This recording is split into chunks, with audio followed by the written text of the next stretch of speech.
E20 का मतलब क्या होता है? अगर आप लोग पेट्रोल टंकी पास जाते होंगे, बड़ा बड़ा पेट्रोल टंकी के पास, तो E20 लिखा रहता होगा। इसका मतलब वो क्या है ना, ठीक है ना, ब्लेंडेड पेट्रोल है। ब्लेंडेड का मतलब होता है मिला देना कोई चीज़ को। तो सर पेट्रोल में भी मिलावट होता है? हाँ भाई, पेट्रोल में मिलावट होता है, कैसे नहीं होता है। पहले गांव देहात में आप लोग सुने होंगे ना, पेट्रोल में किरोसिन तेल मिला के बेच देता था, तो गाड़ी का इंजन क्या हो जाता था, खराब हो जाता था, ठीक है ना। पेट्रोल में डीजल मिला दी, मतलब कुछ भी किरोसिन तेल भी मिला देता था। तो सर सरकार अगर ब्लेंडिंग कर रही है E20 का के, तो क्या ब्लेंडिंग कर रही है? एक्चुअल ई का मतलब हुआ एथेनॉल, और 20 का मतलब हुआ परसेंटेज। मतलब अगर आप लोग पेट्रोल डला रहे हैं तो उसमें 20% क्या एथेनॉल में। सर क्यों मिला रहा है, ये जानना जरूरी है ना, कि सर पेट्रोल में अल्कोहल क्यों मिला रहा है। तो देखिए, फ्यूल को जलने के लिए, फ्यूल को जलने के लिए हमको क्या चाहिए? ऑक्सीजन चाहिए।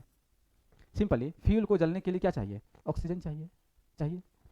अगर ऑक्सीजन बढ़िया से नहीं मिल पाए तब तो दिक्कत हो जाएगा, समझ में आया।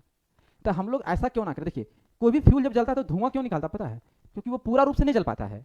कोई भी फ्यूल ईंधन, गांव में जब चूल्हा हम लोग जलाते हैं तो लकड़ी पत्ता डाल के जलाते हैं, तो धुआं बहुत ज़्यादा निकलता है। क्यों? क्योंकि उसमें ऑक्सीजन का सप्लाई बहुत कम हो पाता है। और कभी फूंक मार देते हैं हम लोग, है ना, तो तेज़ी से जलने लगता है, बढ़िया से जलने लगता है, कम धुआं देता है ना। अब तो मतलब थोड़ा सा एडवांस लकड़ी वाला चूल्हा भी आने लगा है, तो उसमें छोटा छोटा पंखा लगा रहता है चारों तरफ से, ठीक है ना। लकड़ी डाल दीजिए और पंखा क्या करेगा, एक लिमिटेड हवा को सप्लाई देते रहेगा, ऑक्सीजन का सप्लाई देते रहेगा, मतलब एयर का सप्लाई देता है वो। तो उसमें एयर में तो ऑक्सीजन मौजूद है अच्छा खासा, है ना, 21%। तो ऑक्सीजन उसको लगातार मिलते रहता है, तो धुआं बहुत कम देता है। तो जो चूल्हा का चढ़ाते बर्तन वो कम काला होता है।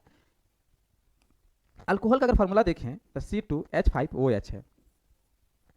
तो सरकार ने ये सोचा, गवर्नमेंट ये सोचा कि क्यों ना हम ऐसा करते हैं, तेलवे में ऑक्सीजन मिला देते हैं। सर ऐसा भी हो सकता है? अरे पानी में ऑक्सीजन मिल सकता है भाई।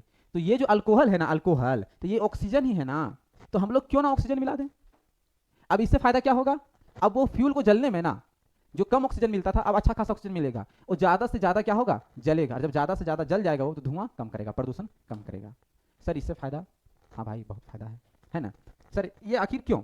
तो आप लोग बायोडीजल, बायोफ्यूल का नाम सुने होंगे, है ना। बायोफ्यूल या तो बायोडीजल आप लोग नाम सुने होंगे। जेट्रोफा जो प्लांट गांव तरफ लगाया गया है ना, उससे क्या होता था, डीजल बनाया जाता था, डीजल, है ना, डीजल, है ना, जेट्रोफा प्लांट से। तो क्या होता है ना कि जो डीजल होता है या तो फिर एथेनॉल होता है, बायोडीजल का मतलब क्या हुआ, बायोफ्यूल का मतलब क्या हुआ, बायोफ्यूल का।